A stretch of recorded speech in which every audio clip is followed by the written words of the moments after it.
Margaret and I started visiting presidential libraries. I love history and I love leadership. I've now been to every presidential library and studied it. I just constantly immerse myself in leadership events. I've already talked to you about filing. I file every day leadership thoughts, quotes. If I pulled out my iPhone right now, I could give you 3 dozen quotes that I've picked up in the last 2 or 3 days that I filed. And I just keep them in there and I just keep reading them. I keep working and I just keep reading them until I've got them, until they're mine. Study leader. I do hope. I do hope I'm lighting a fire for you, because I'm telling you, your leadership lid will determine how high you're going to go in this business, and I'm going to promise you, you can't increase your leadership without studying leadership. So every day I lead myself. Every day I add value to others. Every day I study leadership. Are you with me? Number 4, every day I practice leadership. I practice leadership. Every day. I not only study leadership, but I practice leadership. I shared with you about my organization, Equip, the largest leadership training organization in the world. You say, John, how did you, and by the way, we did that in 16 years. How did you develop the largest leadership training organization in the world? It's very simple. When we train leaders, we go in for 2 days and we have a leadership workbook and we take them through the leadership principles. And then at the end of the 2 days, we give them 10 workbooks. And we said, we'll be back in 6 months for the next session. In the 6 months we're gone, you take 10 people and you train them what we trained you to. And they can't come back for their second training until they validate that they trained 10. You see, a long time ago, I learned I'm not about to train somebody how to lead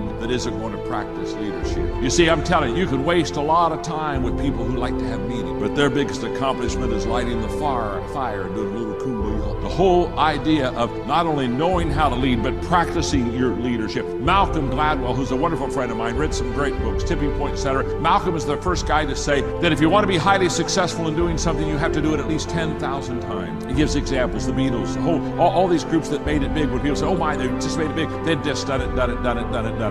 Practice.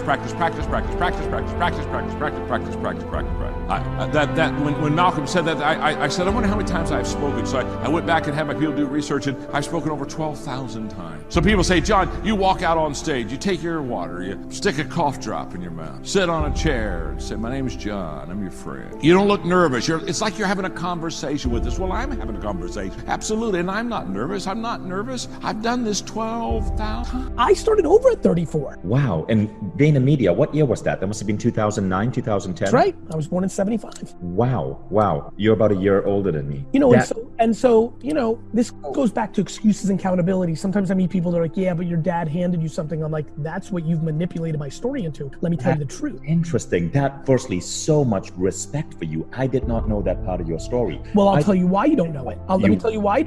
Let me take it even further. Yeah. You know why you don't know it? Because I didn't want to I thought when I started getting notoriety that I didn't want to tell that story because I thought that it didn't shed good light on my dad. Right. I thought that some people would take it as like my dad fucked me. Right. Because I'm an immigrant and I know that our framework is different than the masses. Yeah, you were born in Belarus. That's right. So I didn't want to, I love my parents, right? And then it became a detriment because you can imagine after you do that, to live a life where people try to throw an excuse at you that the reason you were successful is you were given something when I was part of the very small 0.0001% that gave to my parents. Fuck you. Right. Oh my God. That's a beautiful aspect of your story. Yeah, a lot of people don't know you were born in Belarus. If you Google Gary, you'll see American Belarusian entrepreneur. My ex-wife was from Belarus, so I know the culture. Belarus. By the way, with everything happening in Belarus, do you feel a connection to that? I do, but my parents fear me being too loud about it because the Soviet Union scared families, scared people. Yeah, I know what that's like. Gary, the next thing I want to ask you is, as you spoke about age and our perspective age, one of the things I realized that I'm biased about is TikTok. You've been raving about TikTok. My 6-year-old daughter came up to me a week ago and she said, Daddy, you need to be on TikTok. And I have an 11-year-old friend who can teach you. And so in my mind, TikTok is like for kids. You are 45 and you're crushing it on TikTok. Tell us about that. Why is TikTok relevant? It's relevant because every platform that ever becomes a big platform often starts young and then ages up. don't forget everybody, there's not a 17-year-old on earth, a 20-year-old on earth that wants a Facebook account, and it used to be the most important place 10 years ago. Right. So for me, when something emerges and has that scale of attention, I'm always going to go look at it because I'm a strategist for not only myself, but for everything I do in business. I might start a candy company or a sneaker company. So I need to know what's going on TikTok. 2, I need to know how to use it. So I always put myself, in that environment. 3, what's happened on TikTok is what's going on TikTok, which is, it is now dominant for 20, 30, and 40-year-olds at scale across the globe. The longer you live, even though you're in the potter's hand, the vessel that he made of clay was marred in the hand of the potter. God of mercy. Don't leave me out there by myself. Damaged people make some noise. Damaged people make some noise. Damaged people make some noise.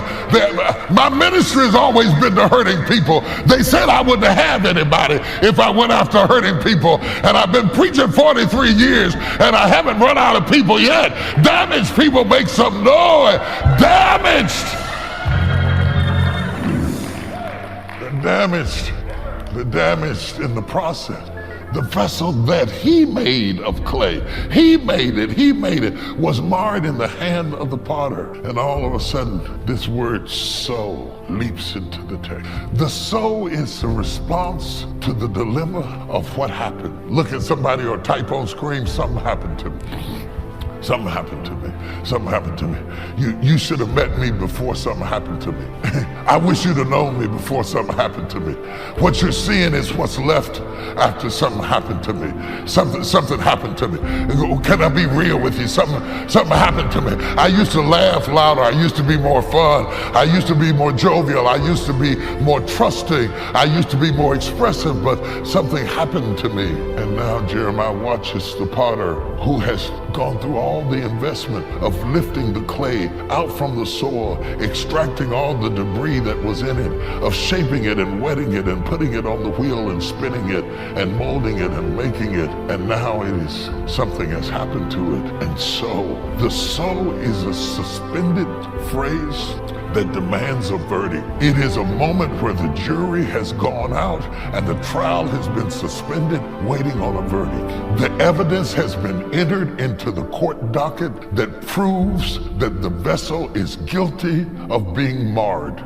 There is no question to the authenticity of the depth of the scar, but we are waiting for the jury to come back in to determine the outcome of the trial, because there is no dispute as to the authenticity of the occurrence. It is a suspended moment. The soul has got the whole text in jeopardy. It's got the whole moment. Hell, it has put us all on pause. The soul is the same thing that in music would be an augmented chord. An augmented chord, give me an augmented chord. An augmented chord is a suspended chord. There you go. There you go. That's an augmented chord. When a singer hears the augmented chord, that is a suspended moment. It means the introduction has been played, and the augmented chord means that something is about to happen. Play it again.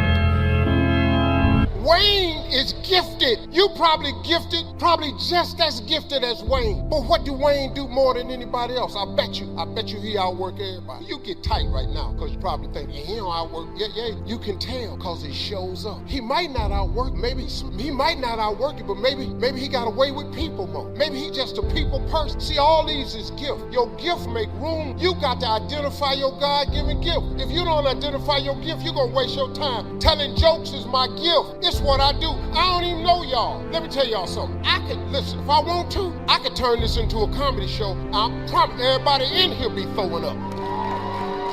If I want to. I retired from stand-up. But do you understand who I am? Y'all must have forgot. I'm one of the original kings of comedy. I was a bad boy.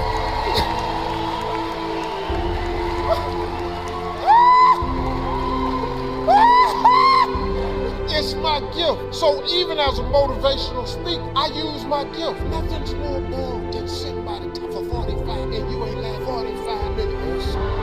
You ever snap your head back and you ain't know where you was? You ever been in church? Now, how did I get to October 8th? Let me tell you how I got 1968.